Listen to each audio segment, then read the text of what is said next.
so much motherfucking design on right now.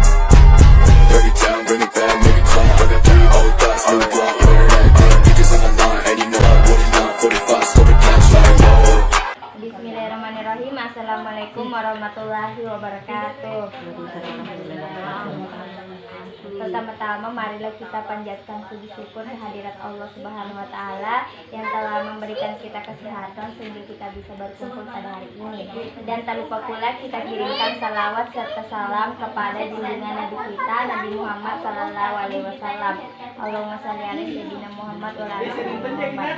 Perkenalkan, nama saya Irma Putri dari Fakultas Ekonomi dan Bisnis Islam jurusan Ekonomi Syariah semester 6. Di sini saya ingin meminta izin kepada ibu-ibu untuk meluangkan waktunya karena saya ingin bahas mengenai zakat. Di sini apa sih pandangan ibu-ibu tentang zakat menurut pandangan ibu mengenai zakat? Pandangan tentang apa itu zakat? Zakat itu kewajiban yang harus mengenai zakat, pandangan tak saja itu zakat kayak bagaimana? zakat. Ayo baik. Begini, mengenai zakat, pengertian dari zakat bahwa zakat menurut bahasa berasal dari kata zakat yang berarti mensucikan diri atau bersihkan diri. Sedangkan menurut istilah, zakat adalah harta yang wajib dikeluarkan oleh seseorang muslim atau badan usaha untuk diberikan kepada yang berhak menerima dengan syarat Islam. Kemudian tujuan zakat itu ada beberapa. Yang pertama yaitu mengajarkan manusia untuk melakukan kewajibannya, yaitu memberikan hak orang lain kepadanya. Yang kedua yaitu meningkatkan tali persaudaraan sehingga dapat hidup rukun dan sejahtera. Yang ketiga yaitu membantu seseorang yang sedang membutuhkan. Kemudian yang keempat yaitu menghilangkan sifat kikir atau pelit yang ada di dalam diri seseorang. Yang kelima yaitu mengangkat derajat dari fakir miskin. Kemudian adapun golongan yang berhak mendapatkan zakat. Yang mendapatkan zakat itu tidak sembarang juga. Yang mesti ada golongannya. Yang pertama yaitu fakir. Fakir yaitu orang yang tidak memiliki harta sedikit pun. Yang kedua yaitu rikab. Rikab adalah hamba sahaya atau budak. Yang ketiga yaitu mualaf. Mualaf adalah orang yang baru masuk Islam atau baru memeluk agama Islam. Kemudian yang keempat yaitu ibnu sabil atau musafir dan para pelajar perantauan. Kemudian ada juga golongan yaitu miskin. Miskin adalah orang yang memiliki penghasilan, namun penghasilan itu tidak mencukupi untuk berkonsumsi gitu. Kemudian ada juga garim. Garim adalah orang yang memiliki banyak utang. Maksudnya dia memiliki penghasilan, namun karena dia memiliki banyak utang jadi dia susah untuk berkonsumsi. Kemudian fisabilillah adalah orang yang berjuang di jalan Allah Subhanahu wa taala. Kemudian golongan ke-8 yaitu amil zakat, yaitu panitia penerima dan pengelola zakat. Kemudian dasar hukumnya mengenai zakat itu saya ambil di sini Quran surah At-Taubah ayat 103. Yang artinya bahwa ambillah zakat dari harta mereka guna membersihkan dan mensucikan mereka dan berdoalah untuk mereka. Sesungguhnya doamu itu menumbuhkan ketenteraman jiwa bagi mereka. Allah Maha mendengar, Maha mengetahui. Kemudian jenis-jenis zakat itu ada dua. Pasti ibu tahu itu zakat fitrah. Kalau zakat fitrah kan itu zakat yang harus dibayarkan bagi seorang muslim yang sudah mampu untuk menunaikan dan berkecukupan. Zakat fitrah adalah zakat wajib yang ditunaikan satu kali dalam satu tahun, itu pada bulan Ramadan atau pada menjelangnya hari Lebaran Idul Fitri. Kemudian zakat yang harus dikeluarkan untuk zakat fitrah adalah sebesar 1 sah atau diperkirakan sekitar 2,5 kg berat. atau kalau mau dijadikan liter itu 3 sampai 3,5 liter.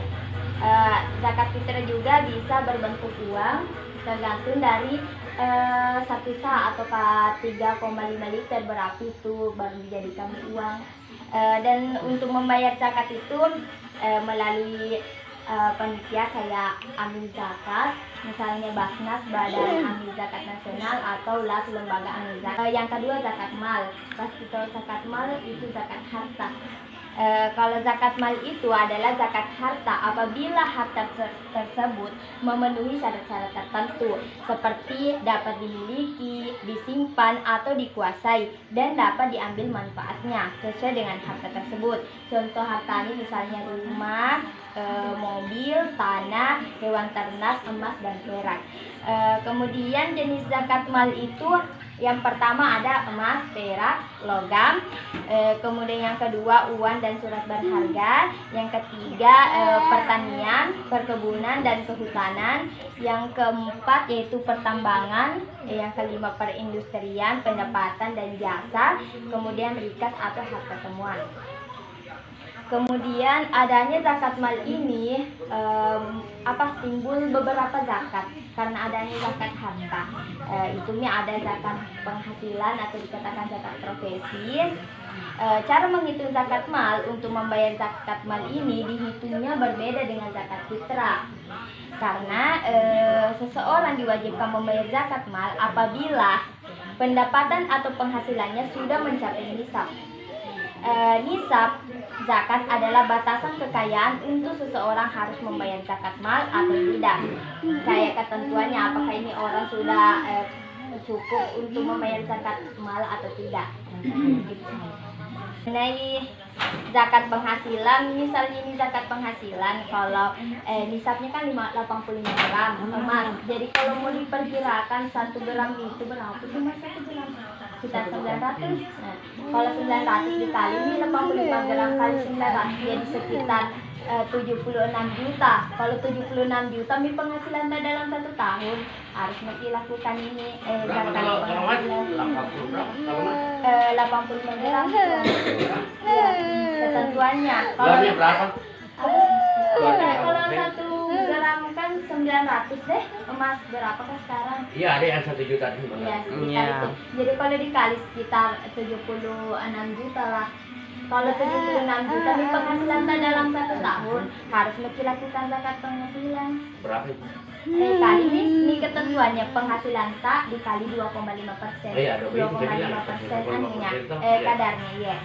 Kemudian kalau zakat perdagangan sama ji, tapi hanya perhitungannya beda karena ada dibilang modal diputar, ditambah laba, ditambah piutang lancar, sama hutang jatuh tempo, ditambah kerugian baru dikali 2,5%. Begitu. Kalau zakat pertanian juga zakat pertanian harus juga orang kasih keluar misalnya itu wajib itu. Iya, 520 kg beras itu.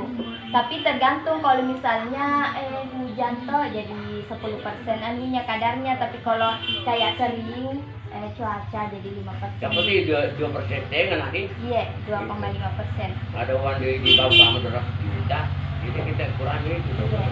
Tapi yang biasanya ini 78 juta itu kayak yang sekarang kan ada nih kayak artis ya, ini YouTuber, TikTok kan itu banyak sekali penghasilannya itu kan Dinda? Iya.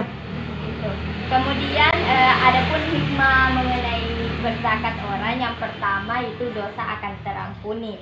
Orang-orang yang membayar zakat tidak hanya mendapatkan pahala, namun dosa-dosanya yang dahulu juga terampuni. Hal ini tertulis dalam hadis Nabi yang diriwayatkan oleh Tirmidzi, yang artinya bahwa sedekah itu akan memadamkan dosa sebagaimana air dapat memadamkan api. Kemudian yang kedua itu mendapatkan ridho Allah.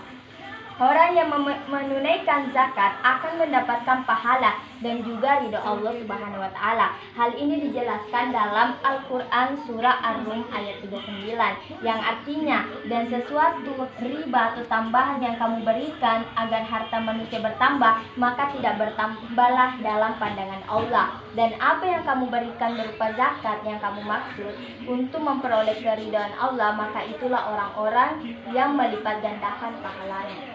Yang ketiga yaitu akan mendapatkan petunjuk dari Allah Subhanahu wa taala. Sebagai umat yang selalu membutuhkan Tuhannya, tentunya kita membutuhkan petunjuk dan pertolongan. Bagi orang-orang yang menunaikan zakat, Allah Subhanahu wa taala akan memberikan petunjuk dan rahmat-Nya. Hal ini tertera dalam Al-Qur'an surah Al-Luqman ayat 4-5 yang artinya yaitu orang-orang yang melaksanakan sholat, menunaikan zakat, dan mereka meyakini adanya akhirat, dan merekalah orang-orang yang tetap mendapatkan petunjuk dari Tuhannya, dan mereka itulah orang yang baik. Itulah materi yang bisa saya sampaikan kepada ibu-ibu. Semoga materi ini bermanfaat dan bisa diterapkan dalam kehidupan sehari-harinya. Sekian dan terima kasih. Wassalamualaikum warahmatullahi wabarakatuh.